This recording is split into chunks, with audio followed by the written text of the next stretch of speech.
Hello and welcome to the Crown Hills Kitchen. Today we're going to be making Swiss roll, but first, before any recipe, it's really important that we clean down our work surface with antibacterial spray to make sure we remove any germs that may be lingering on the work surface. The first part of this recipe, we need to do something called lining a tin. Now for that, we require some parchment paper and a Swiss roll tin. This is a very specific tin. It has a much deeper edge here so that we can get some good height on the Swiss roll, and it's a bit smaller than a baking tray, so that's the Swiss roll tin. And with the parchment paper, to know if you've got it the right way around, because one way is very non-stick and the other side it will stick completely to it. What we're looking for is that the curved edges, I hope you can see that here, can you see that that curves upward? That's the wrong way round. The curves should be go down and towards your work surface, so I know that that's the right way around when I need to put it in the tray. What I'm going to do with my baking tray is put it in the middle of the parchment paper, hold my hand in the tray, and just with a normal pencil, I just want you to draw around the base of the tin, like so.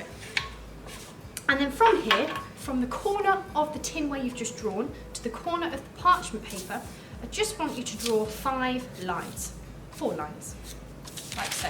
So you end up with something like that. What we're then going to do is we're just going to cut those 4 lines that you've just drew with some scissors. Now it's very important that you go straight from the corner of the parchment paper to the corner where you drew from the tin. And you end up with 4 tabs, okay? Now from here, I'm going to say this twice. The larger tabs go inside the smaller tabs. Let me say that again. The larger tabs go inside the smaller tabs. Now the reason we do that is so that the cake mixture, when we put that in, it doesn't fall out and seep out of the actual tin itself. So what we'll do, make it the same way as the tray, so I've done it landscape. Pick up the 2 longer edges, like so, and then using your finger and your thumb, just press into the corners of the tin like so. Now sometimes it will be perfect and they'll all fold exactly where they need to be, which in some instances this has happened. So the larger one, we've got the smaller tab on the outside here, but this way round is wrong, so I just need to tweak that like that. Turn it round, larger inside, like so. When you're happy that you've got the tabs in the right place, what I want you to do with your fingers, just score around the edge. That means make a dent or make a nice crisp edge like this. Now don't worry if it rises out slightly, that's not too much of a problem. What you could do, just until you're waiting, just keep the scissors or something heavy in the middle until you put your cake mixture in. And we can keep that now just to one side because I don't need that at the moment. The next thing we're going to do, we require a glass bowl. Now in the glass bowl, I'm going to crack 2 eggs. Now I'm going to crack the eggs first before I add any sugar into there. The reason why I'm doing the eggs first is because if I get any shell in the bowl, it'll be a lot easier for me to scoop it out if there's only eggs in there rather than putting the sugar in first. If you don't feel too confident of doing that in there, you could crack them into a jug if you wanted to first so that you can scoop out any shell. Hopefully I don't get any shell. In order to crack an egg, what we do is we hold that egg in our palm like this, and we need to be quite firm and confident, even if you're not confident. Just pretend that you are. Don't hold the knife and do this. You're more likely to get shell that way. What you have to do is do 1 firm hit, and then get your thumbs in and pull it apart, like this. 1 hit, get your thumbs in, pull it apart, and put the egg in the waste bowl. I'll do that again. So hold it, cradle it, don't do this. Just do 1 firm hit, put your thumbs in, pull it apart. And then that way, you're able to check if you've got any shell in there. Now I'm okay, I'm quite lucky, so I can make sure that that's okay. Moving on, I'm going to move that egg out of the way. I'm just wiping my table because I've been using eggs. Now I know that I've got no shell, I can now put my caster sugar straight on top. And I know that I'm safe to do so because I've got no eggshell. What we're going to do now is we're going to use an electric whisk.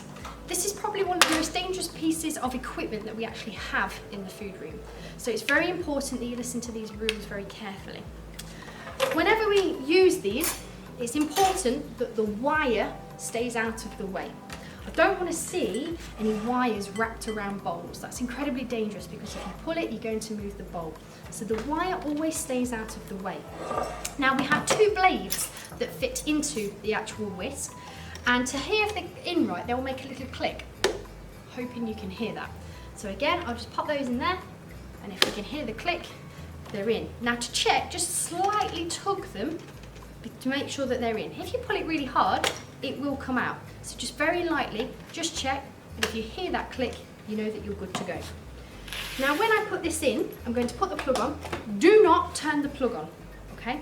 Because if somebody has left it on whilst before you've gone to use it, you might not know, and what will happen, the blades will go everywhere and we could end up with an accident. So we don't switch the plug on yet. What we do is we put it in the bowl ready to go, make sure my wire is out of the way, and then I can turn it on. I know that mine is off. Now with the whisk, there's 3 speed settings. This is number 1. So this is speed number 1, okay? You might be able to hear me, but it's not too loud. This is number 2. So a little bit louder, okay? And this is number 3. So this is very loud. You might not be able to hear me. You might not be able to hear me. But what did I do when I stopped the whisk? Yeah, that's right. I left it in the bowl, okay? Whenever you turn the whisk off, you must leave it in the bowl until all the blades have stopped. Otherwise, all of the ingredients will spurt about and around the room, in your kitchen, and we need to make sure that that doesn't happen. So keep it in the bowl. Now, when you're whisking, what's very important is I don't want to see any fingers inside the bowl. Our hands stay on the outside of the bowl. Now we do need to tilt this ever so slightly just to get a good angle to make sure we're making lots of air in this mixture. So I'm just going to hold it underneath. I'm going to keep it on number 3, and I'm going to whisk this for about 3 to 4 minutes. What's going to happen is the egg mixture is going to turn white. It's going to foam up and get a little bit thicker. So I'm going to start that now, and it will take me about 4 minutes. Okay, so when it's whisked, what you'll see is we draw a number 8 with the mixture. If the number 8 stays on the surface for quite a period of time, we know it's done, and I can see that mine's done. What we immediately do is we turn it off at the plug, pull the plug out, and eject, using the big button at the top, the blades from the actual whisk itself, because we no longer need those, okay? So I'm just going to pop those in the stick. Now we have to work quite quickly with this because we've now generated so much air in that mixture we don't want to lose it. So we do have to work quick, but we have to be really careful, and this is where a lot of people do go wrong. So I now have on here, I have some flour that I've already sifted. It's very important that we sift it. Again, we want to get as much air in this mixture as possible. What I'm going to do is I'm going to pour half of the flour in, and using this spatula here, I'm going to very gently but quickly fold in this flour into the mixture. Now when I fold, I draw big zeros and number 8s in the bowl, okay? So I'm doing it very quickly, but also very gently. And I know that's a very strange combination to hear, but it's incredibly important that we don't knock this air out. Now when I've mixed that, I'm gonna add the remaining flour. Again, I'm doing it fast, as in quickly, but I'm being very gentle. I do not want to knock that air out. If you do it really fast and you beat it too much and you stir it, you'll end up with a Swiss flat, not a Swiss roll. So that's really important. So what starts to happen now in the bowl is this mixture starts to get a lot thicker, okay? And I mixed all that air in, and you'll see me keep scraping the sides all of the time, so I'm getting all of the ingredients out. What I now need to do is to move to my tray. Take out any objects that you've had obviously in there, don't put the mixture on top. And what I'm going to do is just literally straight away, as quickly as I can, pour the mixture into the middle of the tray. Make sure you get all of the mixture out of the bowl. It's important. We don't want a very small Swiss roll, we want it as big as we can. And then using this, I want you to very gently, but again quickly, spread the mixture to all of the corners of the tray. And what we're trying to do is to make this as flat as we can. And you'll see me spinning it around so that I can access all of the corners, but I do stay in the same direction. I don't go back and forth like this with my spatula. What I do is I spread it to the side and then work my way around. And again, I'm only doing this, I think I've gone around 3 or 4 times the actual tray. I've got a bit extra here, so I'm just going to scoop that off with the spoon and just make it flat again in here. So it's relatively flat. Now this will go in the oven for about 8 to 10 minutes, okay? Now, whilst it's going in the oven, okay, we need to make sure we use oven gloves to put it in the oven, and it will go on the top shelf and it will be landscape like this. So I'm going to pop that in the oven, and you need to time it. It will take 8 minutes in the oven, so you will need to time that. Whilst that's in the oven, obviously you will need to wash up, but there's something else that's really important that you need to do during that time. And for this, we're going to need some more parchment paper and some caster sugar. So the first thing I need to do is to move everything away off my table. And again, it's incredibly important that I clean my work surface, okay? Because I'm going to be working on here again. I've just used raw egg, and I don't want any of that being contaminated into my cooked Swiss roll when it's done. What I want you to do is just go to the sink, and all I want you to do is just to put the tap on and just dip your fingers under the water so you've got a little drip. Not that it's dripping everywhere, but a little bit.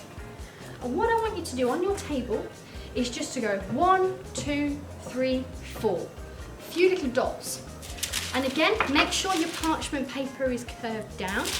And I'm just going to place a large piece of parchment paper on those wet dots that I've just put. That will stop it from sticking, okay? Now, what I want you to do after that is get some caster sugar and just sprinkle a little bit of caster sugar onto the parchment paper like this. Don't go too mad, okay? We only need a little bit, but we want that on there. Note that I've put the parchment paper to the left slightly because when my Swiss roll comes out, I'm going to need to work here and I'm going to need to transfer over here. So I do need some space for that.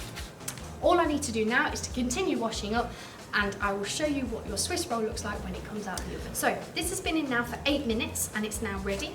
So what I need to do, I have to be ever so careful, but I use the parchment paper to take the cake out. We have to do this while it's warm, otherwise we won't be able to roll up the Swiss roll, so it's very important we act fast. Now what we do is we just gently pull down the edges of the parchment paper, like so. And what we do is we get a hand underneath and very quickly turn it over onto the parchment paper that we did earlier with the caster sugar. Now, I'm going to start at the bottom. I do have to be slow with this, but I am going to start to pull off the parchment paper. You see, it's coming quite quickly, quite easily. That's why it's important we have the parchment the right way round so that it doesn't stick.